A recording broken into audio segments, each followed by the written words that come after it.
As we reported at the top of our newscast, the California Interscholastic Federation is now making changes to its policy over transgender athletes competing in this weekend's state track and field championships.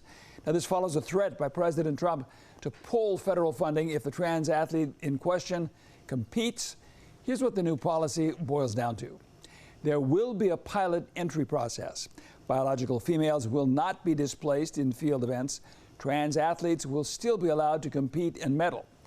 Now, in theory, this could potentially mean 2 first-place winners should the trans athlete win.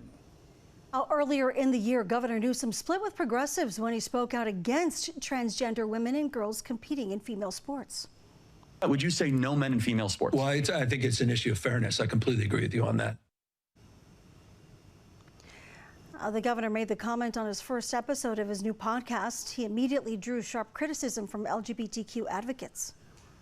If what is unfolding now between the state of California and the White House seems like deja vu, well, that's because it sort of is. This February, President Trump called out the governor of Maine at a White House luncheon over the very same issue. We showed you that clip at the beginning of the newscast. So what's happened since that face-off, and what can it tell us about what we are just now getting into? We spoke with news anchor Greg Lagerquist at our Sinclair sister station in Portland, Maine, for some insights.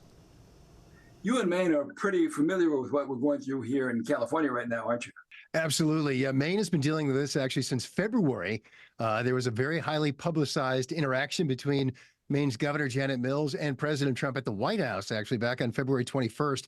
It was actually a Governors Association meeting where the governor just happened to be a guest there, and President Trump chose to confront Governor Mills there and ask specifically if Maine was going to comply with his executive order banning transgender athletes from athletic competitions, specifically girls' athletic competitions. And she said, we're going to follow the law. And he said, you better follow my executive order. At which point she said, we'll see you in court. And it has obviously spiraled from there. How did that clash go over in the state of Maine? This is a polarizing issue in Maine and across the country. Many people here in Maine believe the governor is wrong and that President Trump is correct, that student athletes, transgendered student athletes, especially those who may have transitioned as a boy through puberty and are competing now in girls' athletics, that's an unfair advantage. Far from over yet? Yeah, far from over. In fact, this is something Californians should get ready for.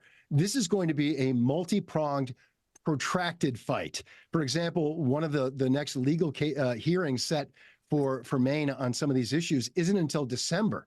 And we've also seen the Trump administration fight Maine on a number of fronts. The Department of Justice, the Department of Education, even the Department of Agriculture has threatened to withhold millions, in some cases, hundreds of millions of dollars from the state of Maine.